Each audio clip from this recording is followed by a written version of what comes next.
கண் எதிர்க்க சிலர் செய்யக்கூடிய தவறுகளை பார்த்தே வந்து ஏற்றுக்கொள்ள முடியவில்லை. அதனால கவர்மெண்ட்டை குறை சொல்றதை விட்டுட்டு முதல்ல நீங்க என்ன மிஸ்டேக் பண்றீங்கன்னு அதுல ஃபோக்கஸ் பண்ணுங்க. புரியுதா? உங்களுக்கு இந்த உடல் மூலியமாக ஒரு சில விஷயத்தை உணர்த்தணும்னு நினைக்கிறார். உணர்த்திடலாமா?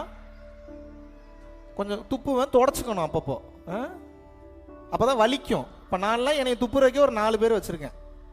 ரொம்ப வாழ்க்கையில் உருப்படாமல் போனேன்னா ஃபோன் பண்ணிடுவாங்க. அவங்களுக்கு கண்டபடி திட்டுவாங்க. கொஞ்சம் நெஞ்ச திட்டெல்லாம் கிடையாது.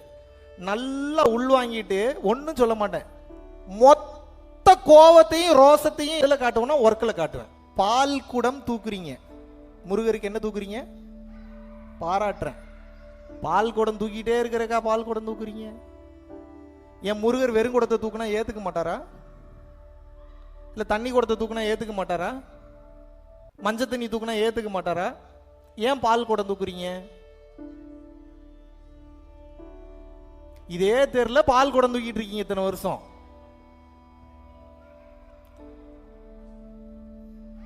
அந்த குடம் என்பது உன் உடம்பு.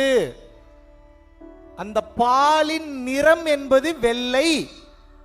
இந்த உடல் எனும் இந்த குடத்தில் உனது மனம் என்கின்ற பாலை நீ வெண்மையாக வைத்திருந்தாயா? இதை புரிஞ்சுக்கிறதுக்கு தான் பால் குடம். நம்ம எதுக்கு பால் குடம் தூக்கணும்? பால் குடம் தூக்குனா மட்டும் இறைவன் ஆசீர்வாதம் பண்ணிடுவாரா? சரி, ஓகே, உள்ள போறீங்க, முருகப்பெருமான் உட்கார்ந்து. முருகர் என்ன அவ்வளோ முட்டாள் நினைச்சிட்டீங்களா?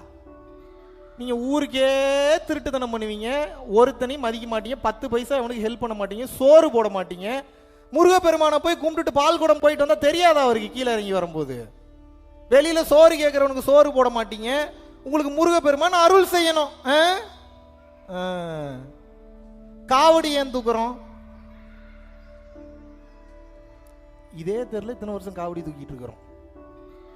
ஏன்? அவர் தூக்குனார், பகவான் சொன்னார், போனேன். ஏண்டா நீ ஏண்டா காவடி தூக்குற? அவர் தூக்குறார், நானும் தூக்குனேன். ஒவ்வொரு செயல்களின் பின்னாலும் ஒரு ஞான விளக்கம் இருக்கின்றது. அந்த ஞான விளக்கத்தை புரிந்து கொள்வதற்காகத்தான் அந்த செயல்களை அடையாளங்களாக வைத்துவிட்டு சென்றார்கள். அந்த வகையில் காவடி தூக்குவது எதற்காகவென்றால், இந்த உடலில் இந்த உலகத்தை நீ அனுபவித்துக் கொண்டிருக்கும் போது உன் தலைக்கு மீறி பிரச்சனைகள் வரும். என்னது அது?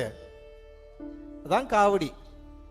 பிரச்சனைகள் வரும்போது எப்படி நம்ம ஒன்ஸ் காவடியை தூக்கிட்டோம்னா முருகனை பார்க்கிற வரைக்கும் கீழே இறக்கி வைக்க மாட்டோமோ, அதுபோல எவ்வளவு கடினமான சூழ்நிலைகள் வந்தாலும் அதை தாங்கிக் கொண்டு பக்குவத்துடன் ஏற்றுக்கொண்டு இறை நம்பிக்கையுடன் வைராகியத்துடன் முன்னேறி சென்று கொண்டிருக்க வேண்டும். எத்தனை பேர் அப்படி முன்னேறி சென்றோம்? எத்தனை வெயிட் வந்தாலும், எத்தனை பிரஷர் வந்தாலும், எவ்வளவு வெயிட்டேஜ் கொடுத்தாலும் நம்ம என்ன பண்ணணும்? டிராவல் பண்ணி போனோம். போறோமா? நம்ம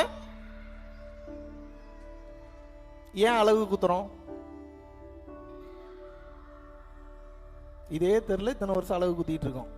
நான்லாம் ஒரு வருஷம் கூட குத்துனதில்லை, கொஞ்சம் வலிக்கும் எனக்கு, அதனால பண்றதில்லை. நான் ஞான பாதைக்கு நல்ல வேலை இறைவன் சீக்கிரம் கூட்டு வந்துட்டார். போன ஜென்மத்தில் என்ன பண்ணிட்டு இருந்தேன்னு தெரியல. சரி, அது வேற கதை. சில நேரங்களில் உனது வாய் இருக்கிறதல்லவா, வாய் இது கண்ட வார்த்தைகளை பேசும், கேட்ட வார்த்தைகளை பேசும், கெட்ட வார்த்தைகளையும் பேசும்.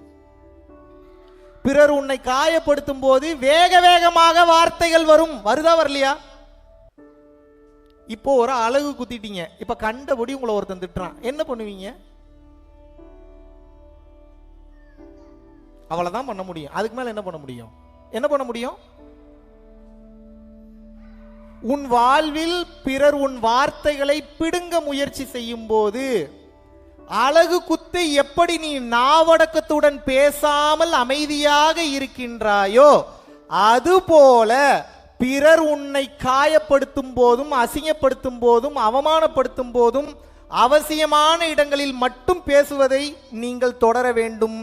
அவசியமில்லாத இடங்களில் அழகு குத்தியதை போல சும்மா இருக்கணும். இதனாலதான் சொன்னாரு சும்மா இருந்தார். என்ன சொன்னாரு? இதை ஏங்க நாம் பண்ணணும்? தோணுதா தோணலையா? S R no? இதுக்கு ஒரு சின்ன கதை சொன்னா தெரியும். ஒரு புருஷன் பொண்டாட்டி பிரச்சனை. பொண்டாட்டி ஒரு சாமியார்கிட்ட வர்றா. எப்போ பார்த்தாலும் புருஷன் சண்டை போட்டுக்கிட்டே இருக்காருங்க, என்னங்க பண்ணுறது? அப்படியா, இங்கே வா உட்கார்.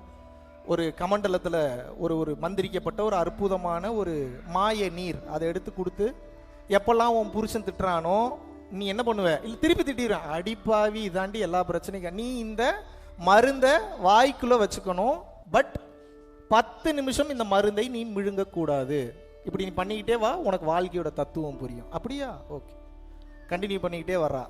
எப்பெல்லாம் புருஷன் சண்டை போடுறாரு தண்ணி வாயில் போயிடும். 5 to 10 minutes நோ டாக். 10 மினிட்ஸ்க்குள்ள அவருக்கும் அந்த கத்துற வேகம் முடிஞ்சிடும், ஆட்ரலின் ரஷ் கம்மியாயிடும், ஸ்ட்ரெஸ் டிப்ரெஷன் கம்மியாயிடும். இந்த அக்கா 10 நிமிஷத்துக்கு அப்புறம் திட்டலான்னு போறப்ப இவங்களோட வேகமும் கம்மியாயிரும். அங்க பேசுறதுக்கு ஆள் இருக்க மாட்டான், பிரச்சனை வராது. இதே கண்டினியூ பண்ணிட்டு இருக்காங்க.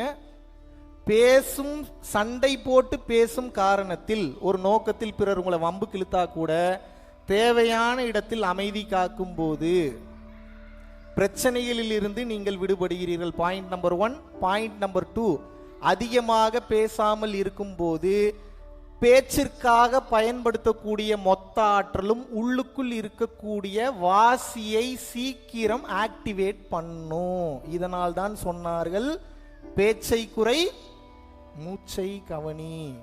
பேசுறதுல தான் நிறைய எனர்ஜி போகுது, உங்களுக்கு ஏகப்பட்ட எனர்ஜி பேசுறதுல தான் போகுது. பேசவே பேசாதீங்க, அவசியமே இல்லை.